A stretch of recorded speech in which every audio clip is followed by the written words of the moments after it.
I used to believe that trust was the foundation of any real relationship. I built my marriage on it piece by piece. I wasn't the jealous type, never controlling, never the one to question her when she said she needed time away with her friends. Her name was Talia, and we'd been married for 4 years. No kids yet, but we'd talked about it, planned for it, and even bought a bigger house in a peaceful neighborhood. We had already started discussing baby names. She was everything I thought I wanted: smart, funny, attractive, independent. But more than that, she made me believe that I was enough for her. At least, that's what I thought.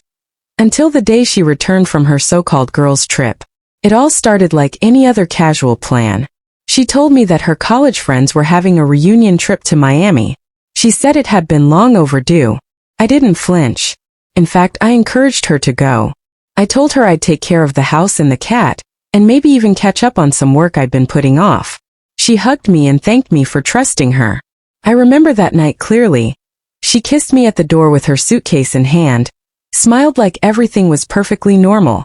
For the first 3 days I didn't hear much. A couple of texts came through. Landed safe, beach day tomorrow.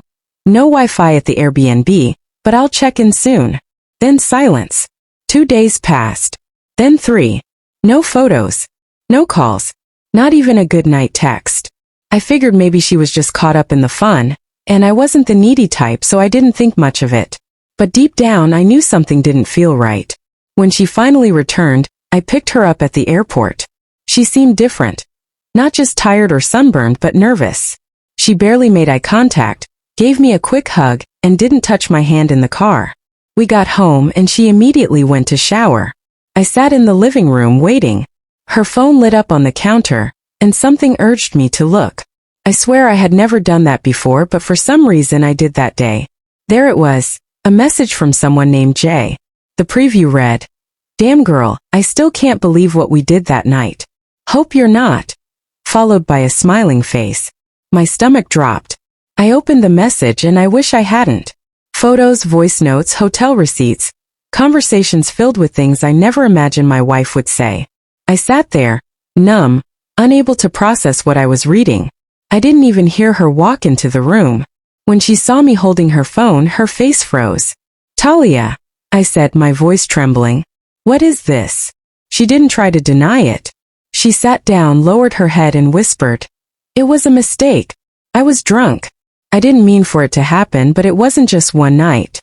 It happened more than once. With more than one guy. That night I slept on the couch.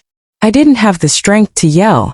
I couldn't believe the woman I had trusted, the one I had given everything to, had so casually broken our vows. But the real shock came 2 weeks later, when she missed her period. I tried to stay calm, tried to convince myself it could still be mine, even though I hadn't touched her in weeks before the trip. Then the test came back positive. I insisted on a DNA test. She resisted, saying it was too early. That's when I truly knew she was pregnant and it wasn't mine. I didn't scream. I didn't fight. I printed out the messages, the hotel invoice, and the Instagram stories from her friends that confirmed the trip wasn't what she had told me it was. I put everything in a folder and handed it to my lawyer. The next morning I filed for divorce. When she came home later that day, I was waiting for her. Her suitcase was packed by the door. She tried to cry, tried to beg. She told me she was confused, that the baby could still be mine, that she had loved me. But love doesn't lie. Love doesn't cheat. Love doesn't hide for days while sleeping with strangers on a trip she pretended was innocent. I told her she had until sundown to leave. She did. I haven't seen her since. She reached out a few times, but I blocked her on everything. Her friends called me cold, said I should be more understanding, as if betrayal deserves sympathy. Now, every time I hear someone talk about trust, I remember how quickly it can be shattered. But I also remember that walking away was the most powerful decision I ever made, because some people don't deserve second chances. Not when they turn a girl's trip into the beginning of your worst nightmare.